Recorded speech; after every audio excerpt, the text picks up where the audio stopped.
Selamat sore Tribuners, jumpa lagi dalam acara Ngobrol Asik poskupang.com Tribun News Tribun Network. Bersama saya Novemi Leonovel dalam acara Ngobrol Asik, dan tema hari ini kita akan membahas soal Liliba Kelurahan Tangguh COVID-19, dan telah hadir bersama kita di studio Ngobrol Asik Pak Lurah Victor Makoni. Selamat siang. Selamat siang, Tribuners. Baik Tribuners, menjadi seorang pemimpin artinya dia bisa menyediakan waktu, tenaga, pikiran, dan ide-idenya untuk rakyatnya. Dan hadir ini Pak Victor Makoni sebagai lurah di Kelurahan Liliba. Apa kabar? Baik-baik. Baik-baik. Sehat selalu. Sehat selalu ya. Ya. Pak Victor, di Kelurahan Liliba Pak Victor sudah berapa lama? Kurang lebih hampir 3 tahun. Sudah 3 tahun. Ya. Sebelumnya di Sebelumnya sekretaris lurah Oebufu, Kelurahan Oebufu. Oh, dan kemudian ke Liliba ya. Persoalan di Liliba sampai saat ini kan kita tahu bahwa COVID-19 nih. Posisi kita saat ini sudah berapa banyak sih COVID? Untuk sampai kemarin tanggal 2 Juli posisi di Liliba 28 orang ya positif COVID-19 yang tersebar di 10 RT. Di 10 RT 28 konfirmasi positif. Iya, Kelurahan. konfirmasi positif. Nah, kita punya memangnya di sana kita punya warga berapa banyak sih Pak Lurah? Jumlah warga di Kelurahan Liliba kurang lebih hampir 20.000. 20.000. Ya, dengan jumlah RT-nya 52, RW-nya 16. Sampai 16. Posisi 28 orang terkonfirmasi positif. Artinya apakah Kelurahan Liliba ini sudah masuk zona merah? Ya, kami dari minggu lalu karena di atas 10 itu sudah masuk zona merah. Zona merah. Dan apa yang dilakukan? Dan kami selalu sebelum zona merah, kami selalu melakukan patroli bersama tim tangguh COVID-19 Kelurahan Liliba di sepanjang jalan yang ada di Kelurahan Liliba. Kami sering operasi masker terus menerus, dan dari operasi itu kami membuat kerjasama dengan setiap RT RW yang ada agar setiap orang dari luar yang baru datang berpergian dari luar daerah wajib melaporkan kepada RT RW dengan menunjukkan hasil rapid testnya. Oh, jadi ketika orang mau masuk ke Kelurahan Liliba harus wajib menunjukkan rapid. Iya, rapid. Ya. Jadi, sejak kapan ya? Apakah sekarang sejak zona merah atau malah sebelumnya? ini kami buat sebelum. Jadi sebelum waktu mau Lebaran, kalau ada di kios-kios bugis yang ini ditutup pergi ke ujung pandang, kami selalu kasih tanda di situ. Oh, langsung kasih tanda ini ada perangkat. Tandanya berupa apa? Tandanya kami tempel kertas di situ bahwa orangnya lagi berangkat. Dan kami lapor dan kami lapor di RT bahwa orang sedang berangkat. Nanti waktu dia kembali, kami lihat dia datangnya kapan. Kami minta surat rapidnya. Kalau dia bawa surat rapidnya dari daerah luar sampai di Kupang, kami suruh lihat rapidnya di Puskesmas Opoi, itu baru bisa. Kalau tidak, dia wajib isolasi mandiri selama 14 hari. Jadi meskipun dia sudah bawa rapid, tetapi wajib untuk dilakukan rapid lagi ya, seperti itu. Berarti artinya untuk pembatasan hanya untuk orang yang datang dari luar. Berarti untuk yang mobilitas masyarakat di situ, yang dari luar Kelurahan Liliba, kalau yang dari luar Kelurahan Liliba, itu kalau mereka masuk, kalau tanpa masker yang kami melarang. Tapi kalau dia masuk tapi dia pakai masker lengkap, itu kami anggap biasa karena dia mau kunjungan ke keluarganya. Sulit tidak Pak Lurah mengkoordinasikan hal ini sampai ke tingkat RT dan masyarakat? Awal-awalnya bagaimana? Coba bisa ceritakan. Pasti kan ada penolakan dan semacamnya. Jadi awal-awal mulai tahun lalu, bulan Maret, kami bentuk kelurahan tangguh Kelurahan Liliba tentang COVID. Di situ semua RT, Karang Taruna, dan LPM kami masukkan dalam tim COVID-19, dan kami jalan bersama-sama. Terus ada tempat-tempat yang kalau sesuai surat edaran wali kota kalau keluar, kami akan operasi berdasarkan surat edaran. Kami tanpa memandang dulu mau keluarga atau apa, kami tetap disuruh harus sesuai dengan himbauan wali kota. Jadi wali kota bilang tutup kami pergi dan tutup. Kami tidak main-main. Kami pergi bersama provinsi. Misalnya tempat bisnis itu punya masyarakat biasa atau pejabat atau apa, tutup. Tutup. Mau pejabat atau siapa tetap tutup. Kami tetap ikut surat edaran. Karena saya berpikir kita kerja COVID, kami tidak boleh kerja pakai perasaan, tapi pakai aturan. Itu baru ini COVID bisa hilang. Dan sejauh ini tempat bisnis ada berapa banyak di sana?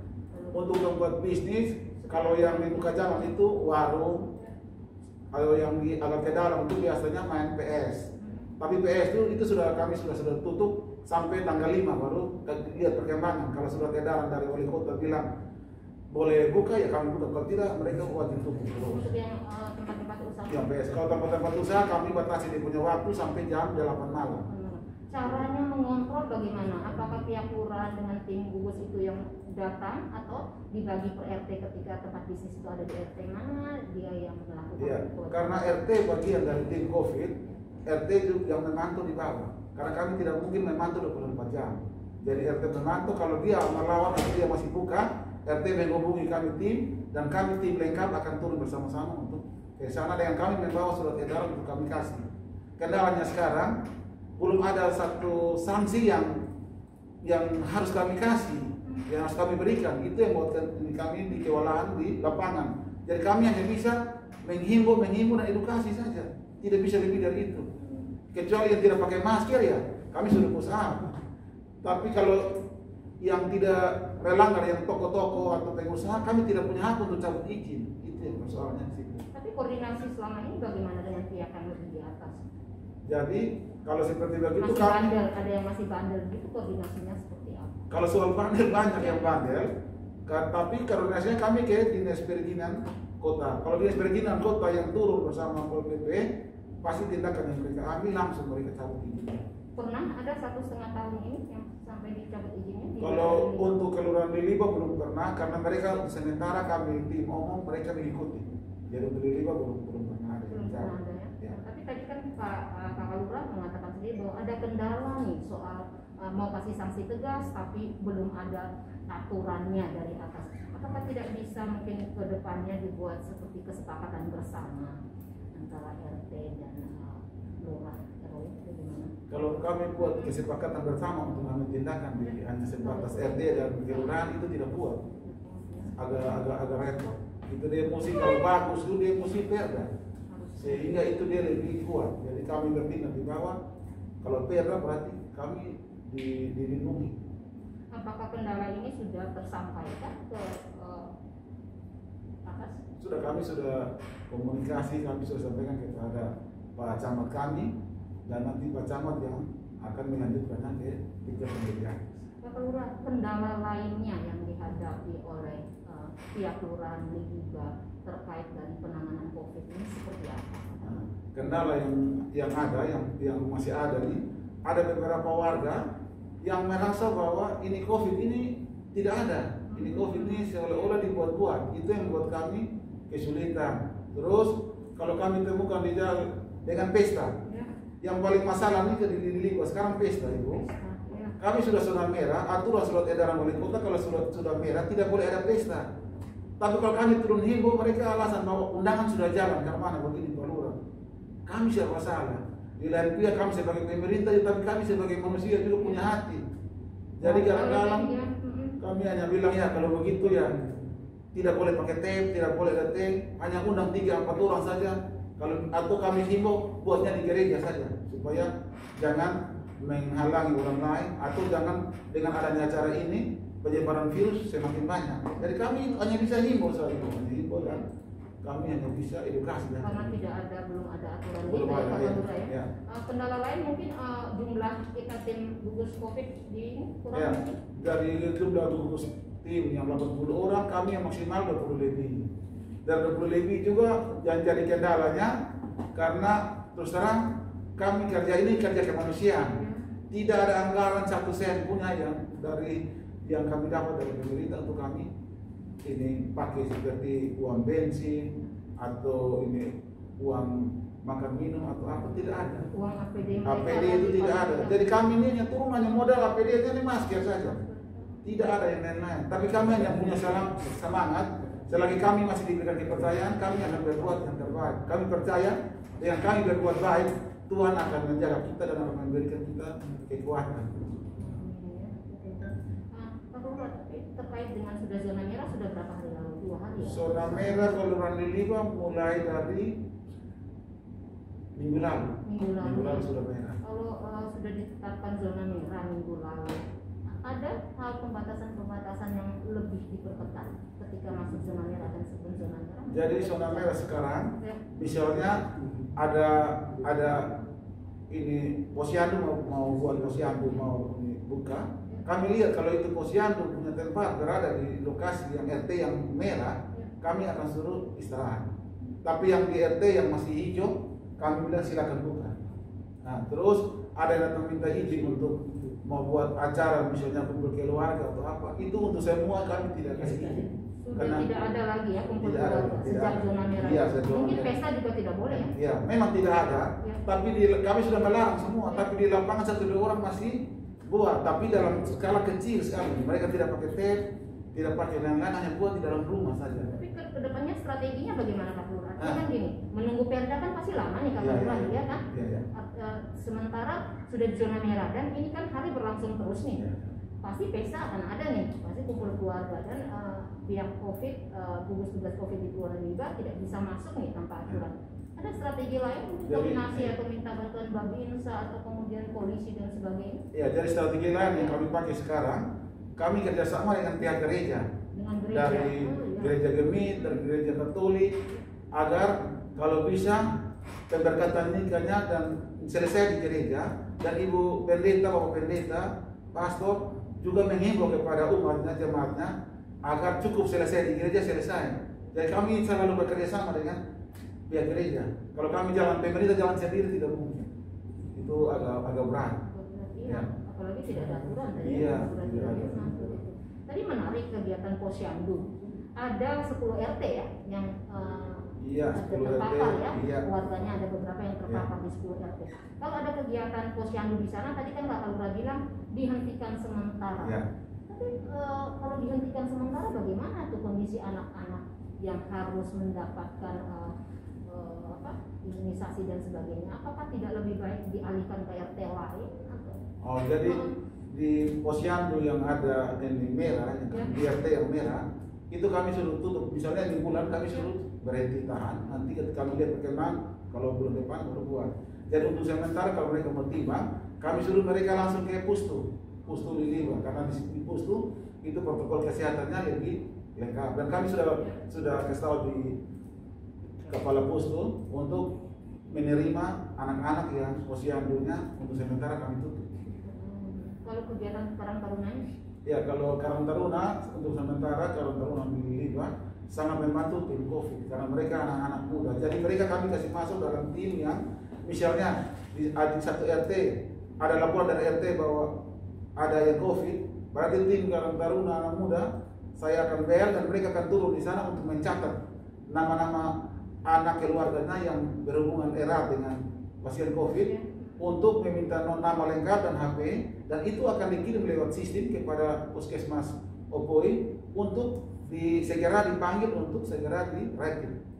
Di samping itu juga Karang Taruna akan membantu puskesmas Opoi untuk turun di lapangan untuk semprot disinfektan di rumah yang dinyatakan COVID. Untuk mereka yang 28 orang ini posisinya di mana? Tetap di rumah menjalani isolasi mandiri atau mereka di rumah sakit? Dari 28 orang, 22-nya isolasi terpadu di beberapa rumah sakit yang ada. Sisanya 6 orang yang isolasi mandiri di rumah karena mereka tanpa gejala. Ya. Tapi aktivitas mereka kan tentu dibatasi. Untuk makan minum dan sebagainya, apakah pihak kelurahan atau masyarakat ikut membantu atau semacam bagaimana? Ya. Baik. Jadi untuk ini makan minumnya itu waktu kami turun di tempat sana isolasi mandiri, itu kami bersama dengan RT. Ya. Dan di situ kami sudah kasih tahu ke keluarga di situ bahwa apabila kekurangan bahan makanan atau apa, tolong hubungi Pak RT untuk Pak RT bersama warga sekitar yang membantu. Dia tidak boleh keluar kemana-mana untuk berlanjut, dan itu akan dijaga ketat oleh RT setempat dan RT-nya melaksanakan. kita akan melihat mungkin ada sejumlah pertanyaan atau komentar dari Tribuners. Belum ada ya. Baik, Kakak Lurah, program Kelurahan Tangguh COVID-19 dan PPKM Mikro ini mungkin bisa dijelaskannya di Tribuners ini. Seperti apa sebenarnya program ini? Jadi awalnya kami hanya buat program tim kelurahan COVID-19.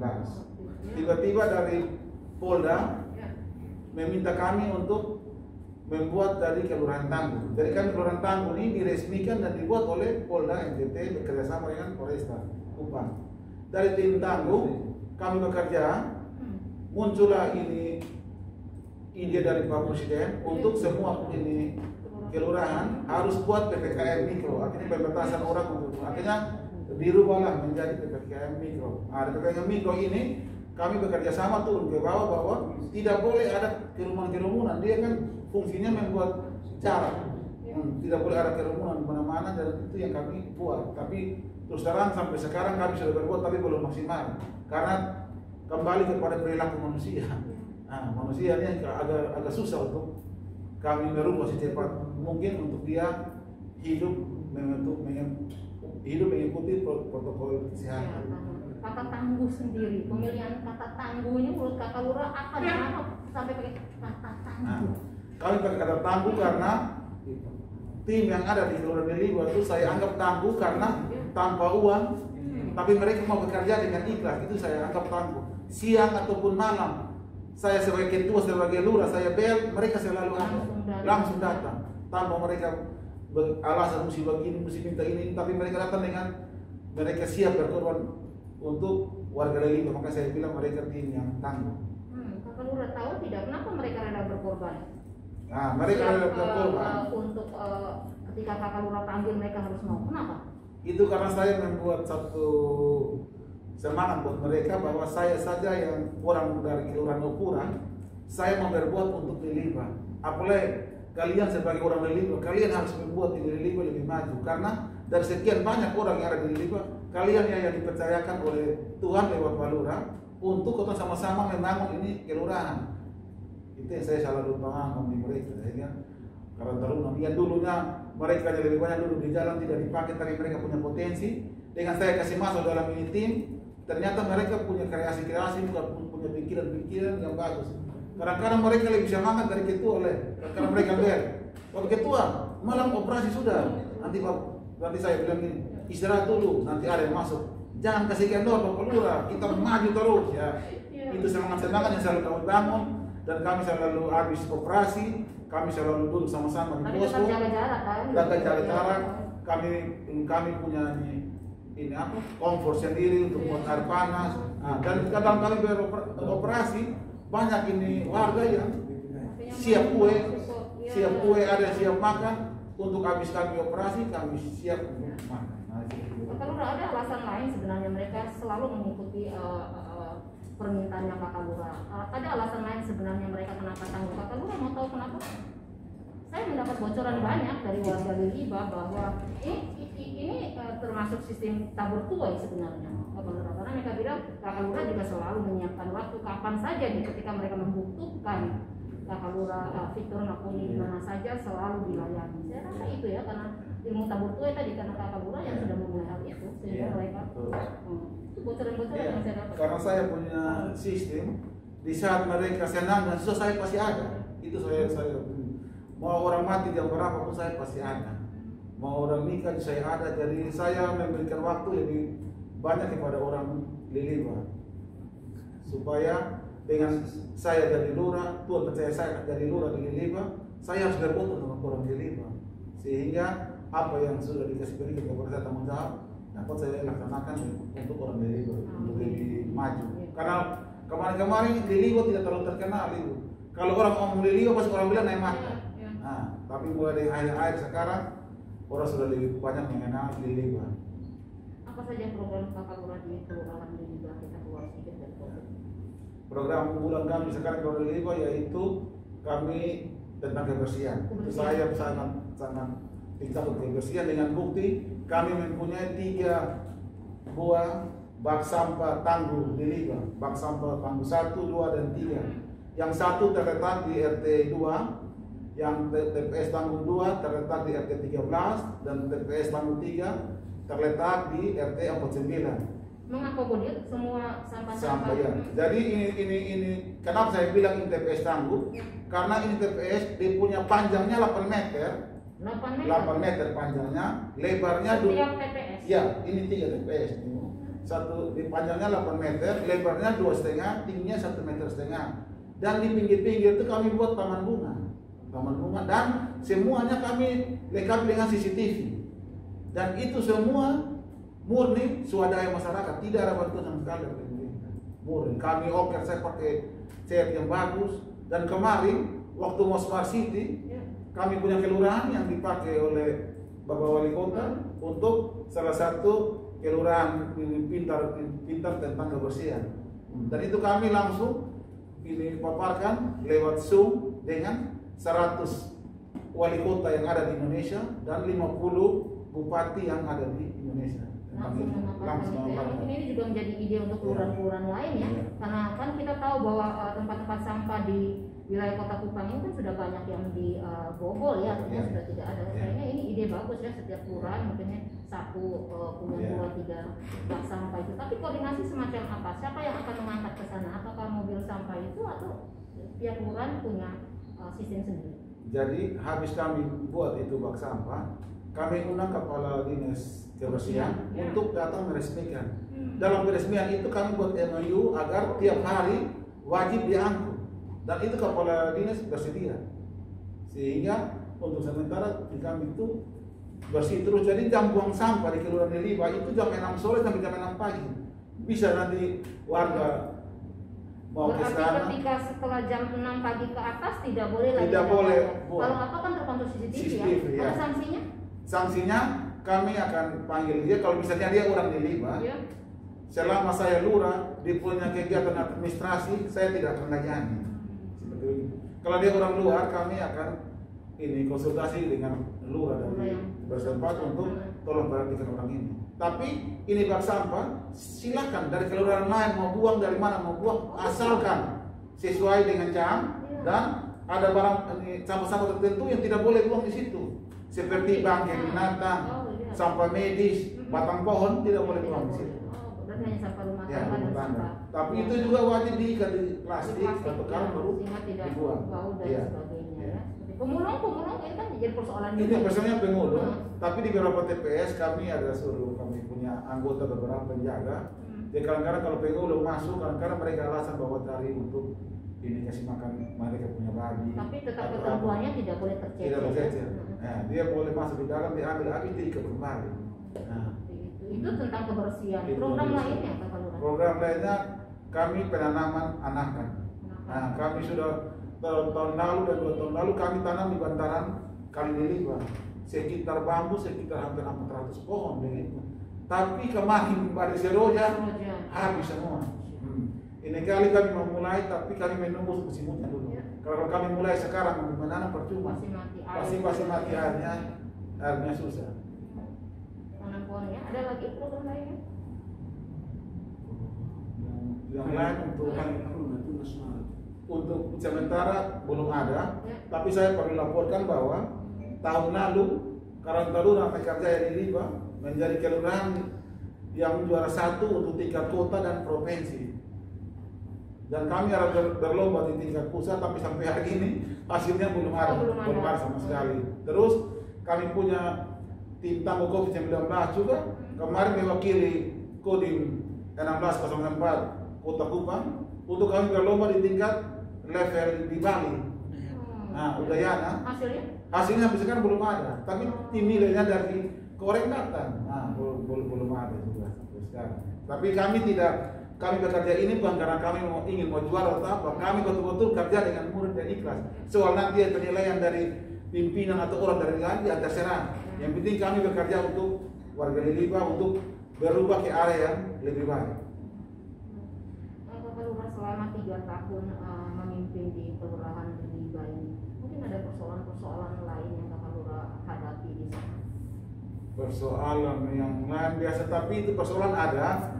Tapi persoalan yang ya kami bisa atasi, yang biasanya tuh kayak soal tanah, jual beli tanah, tapi itu kami sudah atasi. Kenakalan anak-anak. Kalau kenakalan waktu saya masuk pertama tuh memang di Liba nakal sekali. Kan orang takut tuh sampai aduh kalau kita mau naik di Liba aduh. Iya, betul. Awal-awal seperti itu, tapi saya sudah bekerja sama dengan pemerintah kota. Kami sudah pasang lampu mulai dari jembatan Liba 2 sampai di SD, jadi di situ terang sekali. Dulu yang orang liwat gelap, orang dari pajak-pajak sekarang tidak ada lagi, itu terang sekali. Lampu ini swadaya. So itu lampu dari pemerintah kota yang ini bantu, jadi tiangnya kiri kanan semua lampu, jadi terang sekali, jadi orang tidak bisa berbuat apa-apa. Terus di mana tiap RT yang anak-anak yang pemuda yang di situ yang biasa pengaruh dan nakal, itu yang saya ambil dalam tim, dalam tim, sehingga kalau kan ada nakal di situ, itu langsung turun ke sana. Dan berikut kami punya Babinsa juga, Babinsa terbaik untuk ini Polda NTT. Buktinya kemarin dia menerima piagam langsung dari Kapolri yang tanda tangan bahwa sebagai Babinsa terbaik Polda NTT. Ada di kelurahan Liba. Babinsa dan Babin Kamtimas terbaik. Semuanya ada di kelurahan Liba. Kelurahan lain pasti iri. Iya.